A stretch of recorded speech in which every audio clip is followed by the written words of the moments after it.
Hello and a warm welcome to South Asia Today, where we bring you in-depth insights into the key events shaping South Asia.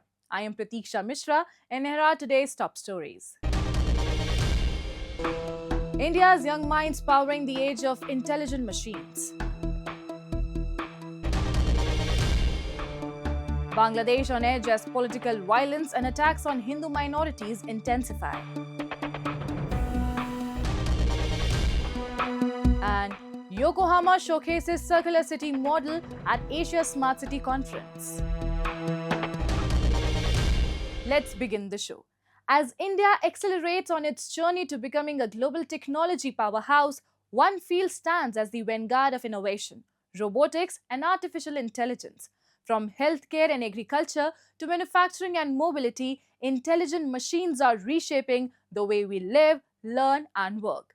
At the epicenter of this transformation are India's universities, where bright young minds are not merely studying the future, they are engineering it, one algorithm and one robot at a time. Across India, educational institutions are weaving robotics and artificial intelligence into the fabric of mainstream engineering and research.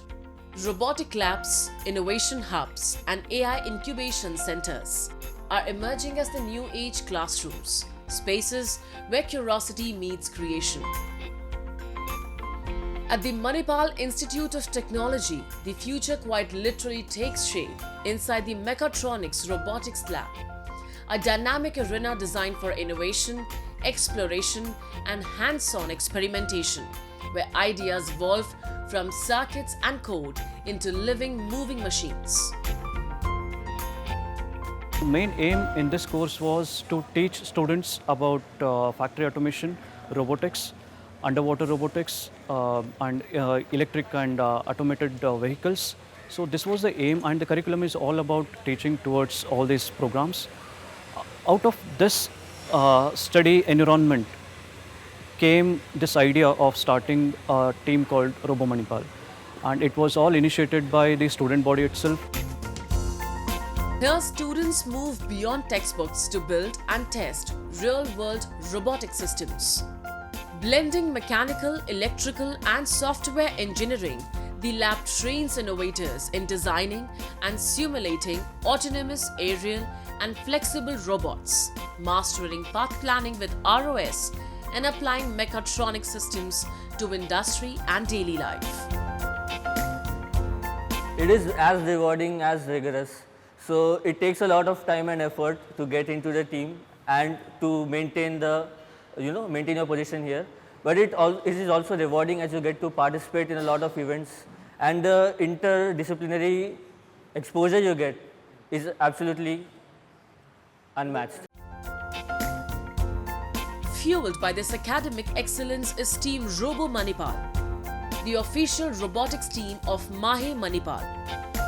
Founded in 2009, this dynamic multidisciplinary group of over 40 undergraduate innovators has grown into a symbol of creativity, collaboration, and cutting-edge engineering. My job here is to make sure that we don't just focus on competition and we look beyond it and focus on innovation and research as well. So as Mahe, our university provides us with plenty of facilities to work on new projects and also publish patents and research papers on it. Currently, our team has 11 filed patents, 4 published patents, and 5 research papers. And we also do multiple consultancy projects for different colleges and organizations. For over a decade, Team RoboManipal has proudly represented India at premier global arenas like Abu Robocon, Asia's biggest robotics contest. Now the team is gearing up once again, this time for the RoboCup German Open 2026, one of the world's most prestigious robotics challenges. At RoboCup, Team RoboManipal will showcase Karma, a fully autonomous, student-built industrial pick-and-place robot that exemplifies how intelligent automation can bring precision and adaptability to modern manufacturing.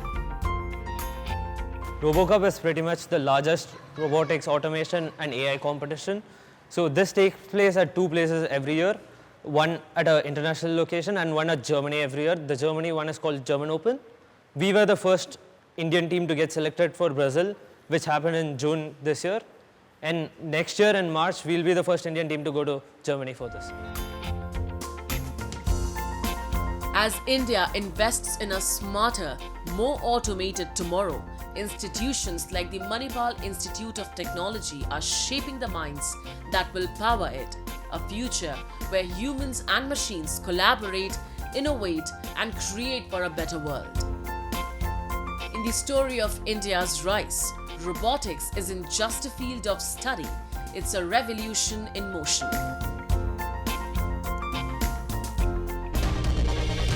As Bangladesh moves toward national elections, anxiety is growing over increasing violence and the security of religious minorities. The recent lynching of a Hindu man, Deepu Chandra Das, by an Islamist mob has renewed fear among Hindu and other minority groups. This incident occurs amid rising street protests, political confrontations, and repeated attacks on public institutions. Meanwhile, the interim government under Muhammad Yunus is drawing strong criticism for its inability to re-establish law and order after former Prime Minister Sheikh Hasina was removed from power. Bangladesh is facing a deepening crisis as political instability, economic pressure, street unrest, and communal tensions escalate in the run-up to national elections. The killing of youth leader and election hopeful Sharif Osman Hadi during a campaign event in Dhaka sparked violent demonstrations, assaults on major media outlets, and tightened security across the capital. The turmoil is unfolding under the interim government headed by Muhammad Yunus, formed after former Prime Minister Sheikh Hasina left the country in August 2024. Meanwhile, clashes near the Indian High Commission and growing diplomatic strain have further fueled instability, with observers cautioning that the unrest appears carefully engineered rather than spontaneous. If someone says that this was a spontaneous reaction, of course it wasn't. This man was unwell, or after he was shot, or whatever has happened to him, for a while, and there was no response from the public at large. But for the last couple of days, we have seen several members of the Yunus regime, including the former minister, Mr. Mahfouz, and others, have come out in public and called for blood and dead bodies. So there you go. I mean, that's what you have. When you call for blood and dead bodies to the jihadi crowd, they're going to go out there and aim for that. Unrest in Bangladesh has assumed a more alarming character, with violence extending into cultural spaces and minority communities. Amid anti-India demonstrations, disturbing reports of attacks on Hindus have emerged. In Mymensingh, a Hindu man, Deepu Chandra Das, was reportedly lynched over alleged blasphemy and his body set on fire, highlighting the country's worsening breakdown of law and order. Analysts caution that such mob violence, increasingly exploited for political and religious agendas, reflects a dangerous trend of targeting minorities and dissent, further destabilizing an already fragile nation. During the regime time occupation, within 1 minute of Sheikh Hasina leaving the country, they had started the attacks on the Hindu minorities. The killings, the lynching, the rape, destroying their property, destroying their businesses. The same thing is happening now. Yesterday, in a district, in Mymensingh district, and in an area not very far from Dhaka, a young 30-year-old Hindu, on a fake charge of blasphemy or something, he was beaten to death, and then his body was put on a stick and burnt. Now, what kind of a society is this? Is this 21st century? Is this civilization? You're going back to barbarism. Now, this must be called out. Hundreds of people protested near Bangladesh's High Commission in New Delhi to protest alleged threats and inflammatory statements from Dhaka. The lynching has worsened relations between India and its neighbor, weeks before Bangladesh holds a parliamentary election, and both countries have suspended visa services. Ties have been strained since Bangladesh's former Prime Minister Sheikh Hasina fled to New Delhi following deadly protests against her last year. हम लोग चाहते हैं हिंदुओं को जीने दो, हिंदुओं को जीने का अधिकार है, हिंदू कभी किसी को नहीं मारता, आज हमारी बहन बेटी को चुन चुन के मारा जा रहा है.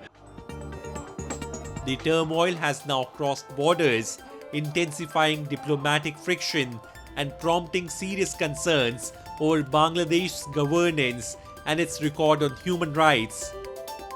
As elections approach, the country faces a critical juncture as political violence, communal tension, and regional strain increasingly endanger stability, democratic norms, and the safety of minorities. Now we take a look at some happenings in Asia in our segment called Asia Watch. The Indian Space Research Organization, ISRO, successfully launched its heaviest communications satellite into the Earth's orbit. The satellite was being carried by ISRO's launch vehicle Mark III, LVM-3, in its sixth operational flight from India's southern Sriharikota spaceport.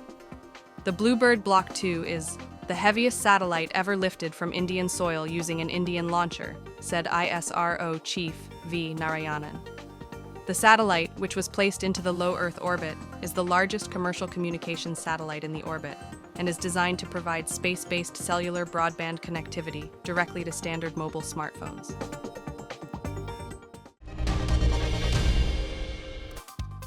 Beneath Baghdad's iconic Al-Mutanabi street lies a hidden gem, Al-Hekma, Arabic for wisdom, bookshop, a small underground bookshop run by 68-year-old Adnan Jafar Ghani. For decades, Ghani has dedicated himself to the mission of making reading accessible to all, transforming his bookseller into an impactful cultural landmark. Ghani sells books at modest prices or provides them free of charge to those who can't afford them. The bookshop's basement is a treasure trove, with shelves and boxes crammed with thousands of titles, from science and history to rare novels.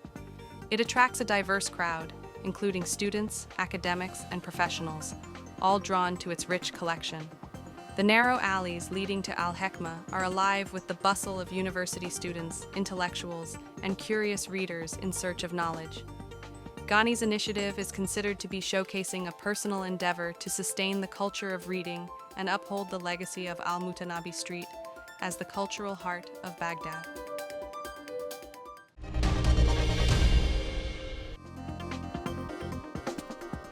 In the village of Remhala in Ali City in Lebanon, Lebanese artist, Charles Joseph Nasser, has turned the remains of war into artwork. The artwork is displayed outdoors and indoors, from a mesmerizing cave gallery to a striking metal treehouse, the museum's website said. Nasser, who produced the works over years, said he faced challenges from excavating the tunnel to managing humidity and temperature for the displays. In 2024, the Lebanese Ministry of Culture officially added Shazaya Museum to the country's national museum list, according to the museum's website. The museum has attracted positive responses from visitors. A school teacher who took her students to the museum said it contains all the pain of the Lebanese people and is turning the pain of the Lebanese into a message of hope.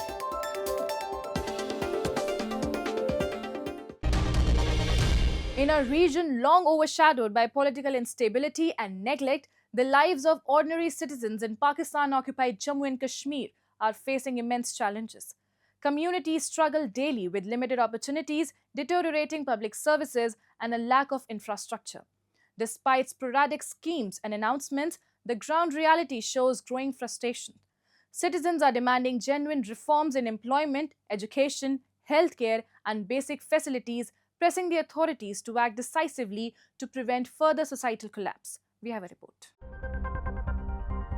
Pakistan's ruling establishment has consistently ignored Pakistan-occupied Jammu and Kashmir's employment crisis, leaving an entire generation without opportunities or direction. Despite repeated appeals, no sustainable job creation plan exists, and development funds remain either misused or absent. This economic strangulation is not accidental. It is the direct result of administrative apathy and governance paralysis imposed from Islamabad. यहाँ पे ढाई मसाइल हैं आपके सामने।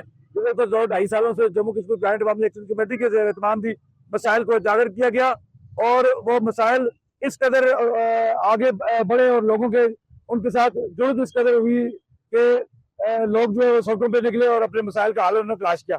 इस वक्त बेरोजगारी जो है वो बहुत बड़ा मसला है और तालीम जो है वो बहुत महंगी है, इलाज बहुत ज़्यादा महंगा है। इस हवाले से हुकूमत जो पॉलिसी जो है वो बाकायदा बनानी चाहिए। इलाज के हवाले से बहुत बड़ा मुतालबा था जम्मू कश्मीर जॉइंट अवामी इलेक्शन कमेटी का, सेहत कार्ड जारी किया गया, लेकिन मैं समझता हूँ कि सेहत कार्ड के रेफरेंस में भी अगर आप देखें तो बाज़ाहिर तो ये बड़ी अच्छी चीज़ है, माजी की हुकूमतों ने भी, इमरान खान साहब ने भी जारी किया था और अब भी जारी हुआ और इस पर सहूलत भी किसी कहते लोगों को मिलती है, लेकिन ये कारोबार भी है। प्राइवेट जो हॉस्पिटल हैं और जो डॉक्टर्स हैं वो किसी को भी पकड़ते हैं, जहाँ 50,000 रुपये का खर्चा किसी का आमतौर पर होता है वो 100 लाख रुपये बिल बना लेते हैं। तो ज़्यादातर जो है जो माफिया इलाज के नाम पे काम करने वाले डॉक्टर्स और हॉस्पिटल्स, वो माफिया ज़्यादा फायदा उठाता है। तो इंश्योरेंस कंपनीज हैं उनको भी ज़्यादा इसका फायदा होता है, पब्लिक को फिर फायदे का जो मखसूस हिस्सा है वो पब्लिक के फायदे पहुंचता है। आम बंदे को, छोटी मोटी बीमारी वाले को कोई फायदा नहीं है। उन्हें ये चाहिए कि अच्छे हॉस्पिटल हो, सरकारी इलाज हो और जो डॉक्टर्स भी फ्री मिले और इलाज भी फ्री मिले, दवाइयाँ भी फ्री मिले। Healthcare infrastructure in POJK remains alarmingly inadequate, with government hospitals lacking specialists, equipment, and essential medicines. As a result, patients are pushed towards costly private facilities, deepening financial hardship for low-income families. Poor road connectivity and neglected public services further worsen access to medical care, particularly in mountainous and rural areas where emergency treatment often arrives too late. तो ये सारे मसाइल हैं, इस तरह के और भी दीगर तमीर तरक्की के मसाइल हैं। सरकार हैं, कई इलाकों में आप चले जाएं तो पानी के मसाइल हैं, डिस्पेंसरियों के मसाइल हैं, छोटे छोटे जो स्कूल है प्राइमरी और मिडिल स्कूल आज तक उनकी बिल्डिंग्स नहीं बन सकी। जिले में तबाह होने वाली इमारत आज तक तामीर आज नहीं हो सकी। तो मसाइल की तो भरमार है, एक आजमा है और आमाजगा बनी हुई है ये सारी रियासत। लेकिन मैं समझता हूँ कि अगर मजबूती से एफर्ट की जाए, मसाइल को इकट्ठा किया जाए और जो आज़ाद कश्मीर के लोगों का आगे मलकियत और आगे हुक्मरानी को तस्लीम किया जाए, यहाँ जो वो बेहतर मनसूबाबंदी की जाए तो काफ़ी हद तक जो वो कंट्रोल किया जा सकता है। As discontent continues to simmer, residents of Pakistan-occupied Jammu and Kashmir are demanding accountability, transparency, and structural reform. Without genuine investment in jobs, affordable education, public healthcare, and basic infrastructure, the cycle of deprivation is unlikely to break. The growing protests signal a clear warning. Cosmetic measures will no longer suffice, and meaningful governance reforms are now an urgent necessity.